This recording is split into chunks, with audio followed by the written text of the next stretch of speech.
నీ లోపల రెండు తోడేళ్లుంటాయి. అందులో ఒకటి మంచిది, రెండవది చెడ్డది. అవి రెండు ఘోరంగా గొడవ పడుతూ ఉంటాయి. అందులో ఏది గెలుస్తుందో తెలుసా? నువ్వు దేన్ని పోషిస్తే అదే బలంగా తయారై బలహీనమైన దాన్ని తరిమి కొడుతుంది. నువ్వు దేన్ని పోషిస్తున్నావు నువ్వే ఆలోచించుకో. లక్ష్యం అనేది నీ కలను సాకారం చేసుకోవడానికి నీకు ఇచ్చిన గడువు అయిపోయే వరకు గొరక పెట్టి నిద్రపోతూనే ఉన్నావు, నీ లక్ష్యం కలగానే మిగిలిపోతుంది. లేదా నిద్ర లేచి నీ లక్ష్యం కోసం అరక్షణం కూడా ఆగకుండా అలుపెరగని పోరాటం చేశావంటే నీ కష్టం నీ కలను సాకారం చేసి నీకు సెల్యూట్ కొట్టిస్తుంది.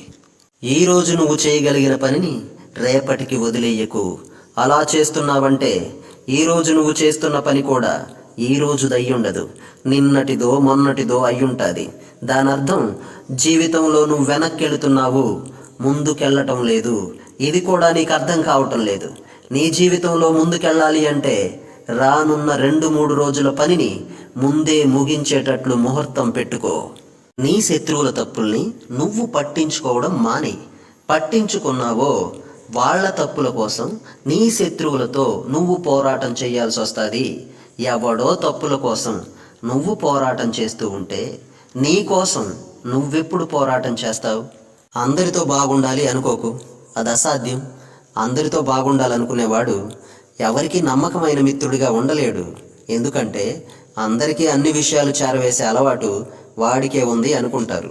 అందుకని ఎంతమందితో బాగున్నావనేది కాదు, ఎంతమందికి నమ్మకంగా ఉన్నావనేది ముఖ్యం. నీకున్న కొంచెంలో సంతృప్తిగా ఉండలేకపోతే నీకెంత సంపద వచ్చినా సంతృప్తిగా ఉండలేవు. ఎందుకంటే సంతృప్తికి సంపదకి సంబంధమే లేదు. అసంతృప్తి నీ అలవాటుగా మారింది. నీకెంత ఇచ్చినా సరే చాలు అనవు, ఇంకా కావాలి అంటావు. నీకు పెళ్లి చేసుకోవాలి అని ఆలోచన ఉంటే నీ హక్కులను సగం కోల్పోవడానికి, నీ బాధ్యతలను రెట్టింపు చేసుకోవడానికి సిద్ధంగా ఉండు. పెళ్లి తరువాత ఈ రెండిటిలో ఏది సరిగ్గా జరగకపోయినా నీ కాపురం సరిగ్గా జరగదు. అప్పుడు నీ కాపురంలో కష్టాలు తప్ప కలిసి బ్రతకటం ఉండదు. నిన్ను నువ్వు మూర్ఖుల నుంచి దూరంగా ఉంచుకో. ఎందుకంటే మూర్ఖత్వం ఒక అంటువ్యాధిలా పనిచేస్తుంది. అది నీకే కాదు, నీ చుట్టూ ఉన్న వాళ్ళకు కూడా ప్రమాదమే. నీ స్నేహితులు నువ్వు బాగుండాలి అనుకుంటారేమో కానీ వాళ్ళకంటే బాగుండాలి అనుకోరు. ఎందుకంటే ఎవడైనా సరే నీకంటే పైనే ఉండాలనుకుంటాడు కానీ నీకంటే కింద ఉండాలి అని ఎందుకు అనుకుంటాడు? ఆఖరికి నువ్వైనా సరే అందరికంటే పైనే ఉండాలి అని ఆలోచిస్తావు తప్ప తక్కువగా ఉండాలి అని అనుకోవు కదా. నీ జీవితాన్ని నీ ఆలోచనలతో పాలించు, భావోద్వేగాలతో కాదు. నీ జీవితంలో నువ్వు తీసుకున్న ప్రతి చెడ్డ నిర్ణయం వెనుక ఒక బలమైన భావోద్వేగం ఉంటుంది. అది నీ ఆలోచనలను అక్కడే ఆపేసి నీ జీవితాన్ని పక్కదారి పట్టిస్తుంది. ఎల్లప్పుడూ నీ దమ్మును మాత్రమే నువ్వు నమ్ముకో. దానికి నువ్వు ఊహించని ఎన్నో విషయాలను ఛేదించి నీ మీద నీకు నమ్మకం కలిగించటం తెలుసు. ప్రతిదానికి పశ్చాత్తాపంలో కూరుకుపోకు. ఇక్కడ ఎవరూ పర్ఫెక్ట్ కాదు, ఎవరు తప్పులు చేయలేదు, ఎవరు తప్పటడుగులేయలేదు. నీ సంతోషాన్ని నువ్వు దాటేయకు. బాధపడతా కూర్చుంటే నిన్ను నువ్వు బాగు చేసుకోలేవు. నమ్మకంగా నిలబడు, ఆనందాన్ని అనుభవిస్తావు. నీ మీద నువ్వు మనసు పెట్టు. ఎవరినో నమ్మి నాశనం అవ్వకు. నిన్నెప్పటికీ మోసం చేయకుండా నీకోసం నమ్మకంగా పనిచేసేవాడు ఎవడన్నా ఈ భూమి మీద ఉన్నాడు అంటే అది నువ్వే, ఎవడో కాదు. ఒక వ్యక్తిని వాడు చెప్పే సమాధానాలను బట్టి కాదు, వాడు వేసే ప్రశ్నలను బట్టి అర్థం చేసుకో. ఎందుకంటే వాడు చెప్పే సమాధానాలు నిజం అవ్వచ్చు లేదా నిజం కాకపోవచ్చు, కానీ వాడు అడిగే ప్రశ్నలు మాత్రం వాడి మదిలో మెదలే ఆలోచనల నుంచి వస్తాయి. ఆ ఆలోచనలు అర్థమైతే వాడు అర్థమైనట్టే. మౌనంగా ఉండటం మంచిది, కానీ మాట్లాడాలనుకుంటే అన్నీ నీకే తెలిసినట్టు మాట్లాడకు. ముందు అవతల వ్యక్తి ఏం చెప్తాడో చెప్పని. నువ్వు ఓపికగా వింటున్నావు అని ఎదుటి వ్యక్తి కనిపించినప్పుడు అతని విషయాలన్నీ నీతో చెప్పుకుంటాడు. ఒకవేళ నువ్వెక్కువగా మాట్లాడాల్సి వస్తే నీ విషయాలన్నీ అతనితో చెప్పుకుంటావు.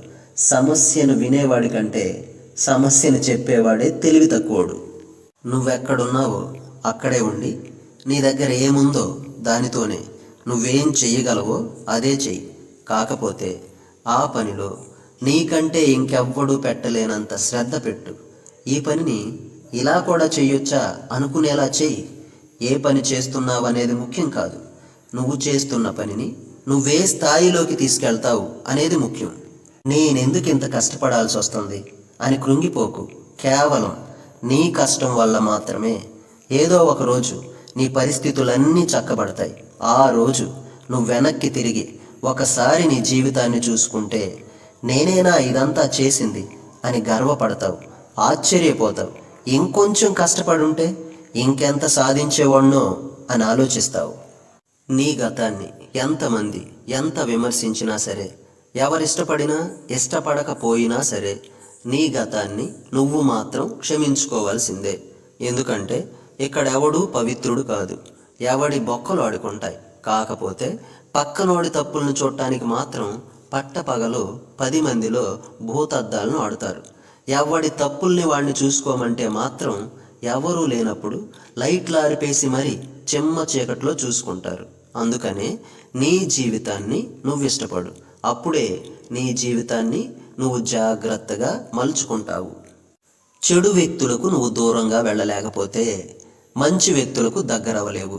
గుర్తు పెట్టుకో మిత్రమా, చండాలపు వ్యక్తులతో స్నేహం చేసే వాళ్ళకంటే అశుద్ధాన్ని ఆహారంగా తీసుకునే జంతువులే సమాజానికి మేలు చేస్తాయి. ఎందుకంటే చండాలపు స్నేహాలు సమాజానికి కీడు చేస్తే, అశుద్ధాన్ని తినే జంతువులు పరిసరాలలో ఉండే చండాలాన్ని శుభ్రం చేస్తాయి.